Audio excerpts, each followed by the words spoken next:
Hi friends, നിങ്ങൾ തമ്മിലിൽ കണ്ടതുപോലെ ഇനി അങ്ങോട്ട് ഫ്യൂച്ചറിൽ നമുക്ക് ഒരു 3-4 വർഷത്തിന് മുമ്പുള്ള ഒരു റിക്രൂട്ട്മെൻറ്റിൻ്റെ ഒരു തള്ളിക്കയറ്റം ഉണ്ടായിരുന്നല്ലോ. അപ്പോൾ അതുപോലെ ഒരു റിക്രൂട്ട്മെൻറ്റും കാര്യങ്ങളൊക്കെ ഇനി ഫ്യൂച്ചറിൽ ഉണ്ടാവുമോ എന്നുള്ളതിനെ കുറിച്ചിട്ടാണ് ഇന്നത്തെ എൻ്റെ വീഡിയോ. അപ്പോൾ നിങ്ങൾ എൻ്റെ വീഡിയോ സ്കിപ്പ് ചെയ്യാതെ കാണുക. നിങ്ങൾക്ക് എൻ്റെ വീഡിയോ ഇൻഫോർമേറ്റീവ് ആയിട്ട് തോന്നുവാണെങ്കിൽ എൻ്റെ വീഡിയോ ലൈക്ക് ചെയ്യുക, എൻ്റെ ചാനൽ സബ്സ്ക്രൈബ് ചെയ്യുക, ഈ വീഡിയോ എല്ലാവർക്കും ഷെയർ ചെയ്യാം. ഹായ് ഫ്രണ്ട്സ്, ഞാൻ അജിൻ, നിങ്ങളുടെ സ്വന്തം മാറൻ. Welcome to my channel. നമ്മൾ മുന്നേ പറഞ്ഞതുപോലെ തന്നെ നമ്മുടെ നഴ്സസിന് 2024 വരെ നല്ല ഒരുപാട് ഓപ്പർച്യൂണിറ്റീസ് GCCയിലും യൂറോപ്യൻ കൺട്രീസിലും ഒക്കെ ഒരുപാട് ജോബ് ഓപ്പണിങ്സ് ഒക്കെ ഉണ്ടായിരുന്നു. ഒരുപാട് പേര് കയറിപ്പോയിട്ടുണ്ട്. നമുക്കെല്ലാവർക്കും അറിയാം, നഴ്സിംഗ് പഠിച്ചു കഴിഞ്ഞാൽ എവിടെയെങ്കിലും ഒരു, അതായത് GCCയിൽ അല്ലെങ്കിൽ യൂറോപ്യൻ കൺട്രീസിൽ എവിടെയെങ്കിലും നമുക്കൊരു നല്ലൊരു ജോലി കിട്ടും, നമുക്ക് സെറ്റിലാകാം എന്നൊരു ചിന്താഗതി നമുക്ക് ഉണ്ടായിരുന്നു. കറൻ്റ്ലി എന്താണ് നമ്മുടെ നഴ്സിംഗ് ജോബിൻ്റെയൊക്കെ അവസ്ഥ എന്താണ്, ഇനി ഫ്യൂച്ചറിൽ എന്തായിരിക്കും അവസ്ഥ, ഇതിനെക്കുറിച്ച് നമുക്കൊന്ന് നോക്കാം. ഞാനിത് പറയുന്നതെന്ന് വെച്ചാൽ എൻ്റെ കുറേ ഫ്രണ്ട്സിനോടൊക്കെ ഇങ്ങനെ ചോദിച്ചിട്ടും അങ്ങനെ കുറേ റിസർച്ചൊക്കെ ചെയ്തിട്ടാണ് ഞാനിപ്പോൾ ഈ പറയുന്നത്. നമുക്ക് ആദ്യം കുറച്ച് യൂറോപ്യൻ കൺട്രീസിൻ്റെ കാര്യങ്ങൾ നോക്കിയിട്ട് പിന്നെ നമുക്ക് GCC കൺട്രീസിലോട്ട് വരാം. ആദ്യമായിട്ട് നമുക്ക് USA കുറിച്ച് നോക്കാം. കഴിഞ്ഞ കുറേ വർഷങ്ങളായിട്ട് USA നഴ്സസിൻ്റെ ഷോർട്ടേജ് വളരെ രൂക്ഷമാണ്.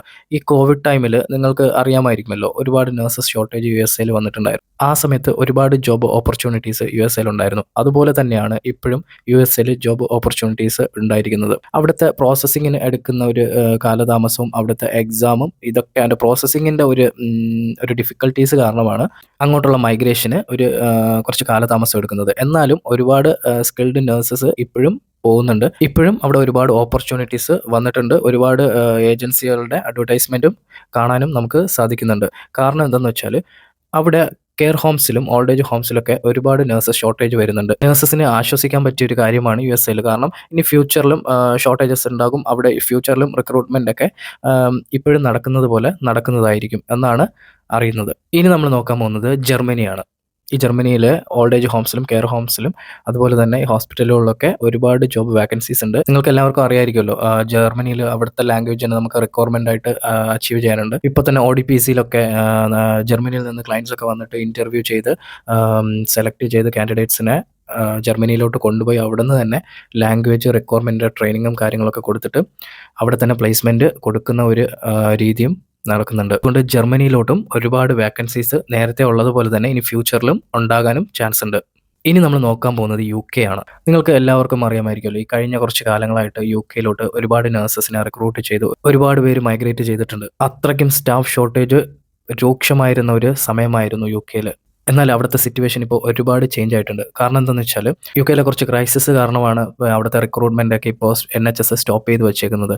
അതുമല്ല, അവിടുത്തെ കെയർ ഹോമിൽ തന്നെ വർക്ക് ചെയ്തിരുന്ന, അതായത് നഴ്സുമാരൊക്കെ അവരുടെ റിക്വയർമെൻറ്റ് കംപ്ലീറ്റ് ആക്കിയിട്ട് ഡയറക്റ്റ് പിൻ നമ്പർ കൊടുത്ത് UKയിലെ NHS ഹോസ്പിറ്റലിലോട്ട് ഫില്ല് ചെയ്ത് അങ്ങനെ ഷോർട്ടേജസ് ഒരു പരിധി വരെ അവർ കുറച്ചിട്ടുണ്ട്. അതുപോലെ തന്നെ അവിടുത്തെ ആൾക്കാർക്ക് തന്നെ അവർ സ്കിൽഡ് ട്രെയിനിങ് കൊടുത്തിട്ട് അവിടെ തന്നെ പ്ലേസ്മെൻറ്റ് കൊടുത്തിട്ട് അവിടുത്തെ ആൾക്കാരെ പ്രൊമോട്ട് ചെയ്തിട്ട് ഓവർസീസിൽ നിന്നൊക്കെ എടുക്കുന്നത് കുറയ്ക്കാനായിട്ടാണ് ഇപ്പോൾ അവർ നോക്കുന്നത്. വെയിൽസിലോട്ട് ഇപ്പോഴും റിക്രൂട്ട്മെൻറ്റ് നടക്കുന്നുണ്ട്. NHSൽ തന്നെ കുറച്ച് ഷോർട്ടേജ് ഉള്ളിടത്തോട്ട് കുറച്ച് ഓവർസീസ്, അതായത് ഇൻ്റർനാഷണലി നഴ്സസിനെ അവർ പ്ലേസ്മെൻറ്റ് ചെയ്യുന്നുണ്ട്.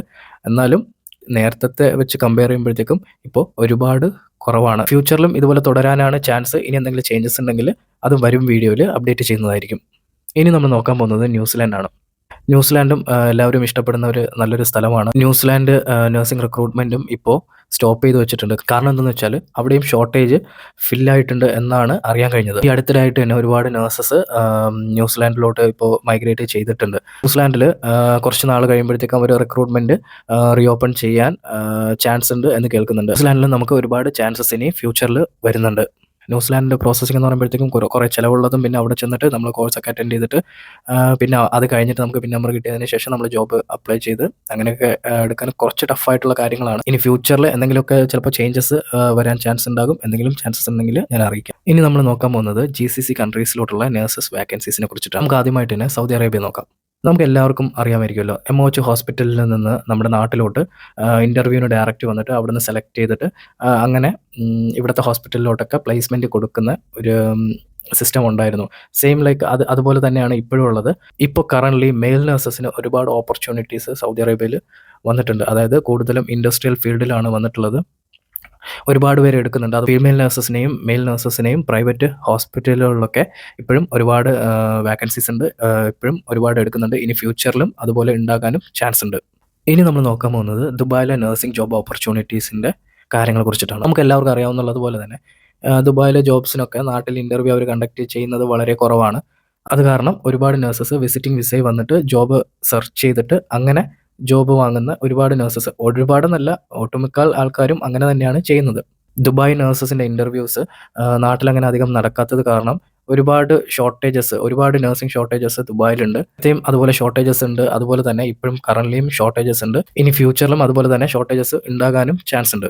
ഗവൺമെൻറ് ഹോസ്പിറ്റലുകളെക്കാളും ഏറ്റവും കൂടുതൽ വാക്കൻസീസ് വന്നിട്ടുള്ളത് പ്രൈവറ്റ് ഹോസ്പിറ്റലുകളിലൊക്കെയാണ്. പിന്നെ അതുപോലെ തന്നെ ഇൻഡസ്ട്രിയൽ ഫീൽഡിലും മെയിൽ നഴ്സസിന് ഒരുപാട് വാക്കൻസീസ് ദുബായിലും ഉണ്ട്. മൊത്തത്തിലുള്ള സ്റ്റാഫ് ഷോർട്ടേജും വാക്കൻസീസും ഇനി ഫ്യൂച്ചറിലെ അവസ്ഥകളെയും കുറിച്ചിട്ട് നിങ്ങൾക്ക് കുറച്ചൊക്കെ ഒന്ന് ഒരു ചെറിയൊരു ഐഡിയ കിട്ടിയെന്ന് ഞാൻ വിചാരിക്കുന്നുണ്ട്.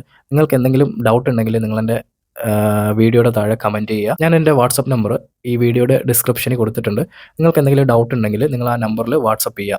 എനിക്കറിയാവുന്ന കാര്യങ്ങൾ ഞാൻ നിങ്ങൾക്ക് പറഞ്ഞു തരുന്നതായിരിക്കും. എനിക്കറിയാൻ പാടില്ലാത്ത കാര്യങ്ങൾ ഞാൻ എൻ്റെ ഫ്രണ്ട്സിനോട് ചോദിച്ച് അത് നിങ്ങൾക്ക് എത്രയും പെട്ടെന്ന് തന്നെ ക്ലിയർ ആക്കി തരുന്നതുമായിരിക്കും. എൻ്റെ ഈ വീഡിയോ നിങ്ങൾക്ക് ഒരു അല്പമെങ്കിലും ഇൻഫോർമേറ്റീവ് ആയിട്ട് തോന്നിയിട്ടുണ്ടെങ്കിൽ നിങ്ങൾ എൻ്റെ ചാനൽ സബ്സ്ക്രൈബ് ചെയ്യുക, എൻ്റെ വീഡിയോ ലൈക്ക് ചെയ്യുക, ഷെയർ ചെയ്യുക. നിങ്ങളുടെ ഫ്രണ്ട്സിനും ഗ്രൂപ്പിലും ഒക്കെ എൻ്റെ ഈ വീഡിയോ ഷെയർ ചെയ്യുക.